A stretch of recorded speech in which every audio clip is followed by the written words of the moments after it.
আজকের ভিডিওতে আমরা আপনাদেরকে দেখাবো যে কিভাবে আপনি ইনস্টাগ্রাম অ্যাকাউন্টের ইউজার নেম চেঞ্জ করতে পারেন 1 মিনিটের মধ্যে। ঠিক আছে, আপনার মোবাইল থেকে। তো চলুন তাহলে শুরু করি এবং দেখিয়ে দিই যে কিভাবে ইউজার নেম চেঞ্জ করতে হবে। তো প্রথমেই আপনাকে ইনস্টাগ্রাম অ্যাকাউন্ট খুলে নিতে হবে। ঠিক আছে, আমরা ইনস্টাগ্রাম অ্যাকাউন্ট খুলে নিলাম। এরপরে আমরা এখানে ক্লিক করব। ঠিক আছে, এখানে ক্লিক করার পর এডিট প্রোফাইলে ক্লিক করব। এডিট প্রোফাইলে ক্লিক করার পর এখানে ইউজার নেম দেখতে পাচ্ছেন, তো ইউজার নেমে ক্লিক করব। ইউজার নেমে ক্লিক করার পর এখানে দেখুন আমাদের love you Kolkata 2024 user name হয়ে আছে। তো এটা আমরা চেঞ্জ করব। তো এটা আপনি চেঞ্জ যেটা ইচ্ছা সেটা করতে পারেন, বাট তার আগে সেটা দেখে নিতে হবে সেই ইউজার নেমটা অ্যাভেলেবল আছে কিনা। সো আমরা এটাকে 2024টাকে যদি সরিয়ে শুধু লাভ ইউ কলকাতা রাখি, দেখি এটা অ্যাভেলেবল আছে কিনা।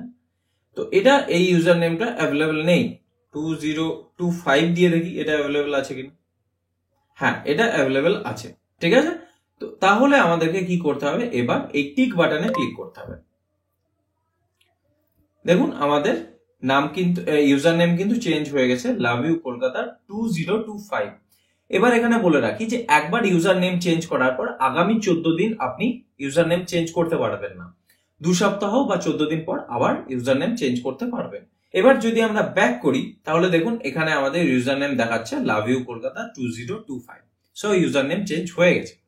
সো এভাবে আপনাকে আপনার ইনস্টাগ্রাম অ্যাকাউন্টে ইউজার নেম চেঞ্জ করতে হবে খুব সহজে। আশা করি কারো কোনো রকম বুঝতে অসুবিধা হয়নি। যদি অসুবিধা হয়ে থাকে তাহলে আমাদেরকে কমেন্ট সেকশনে জানাতে পারেন, আমরা উত্তর দেব। ভিডিওটা এখানে শেষ করছি, ধন্যবাদ।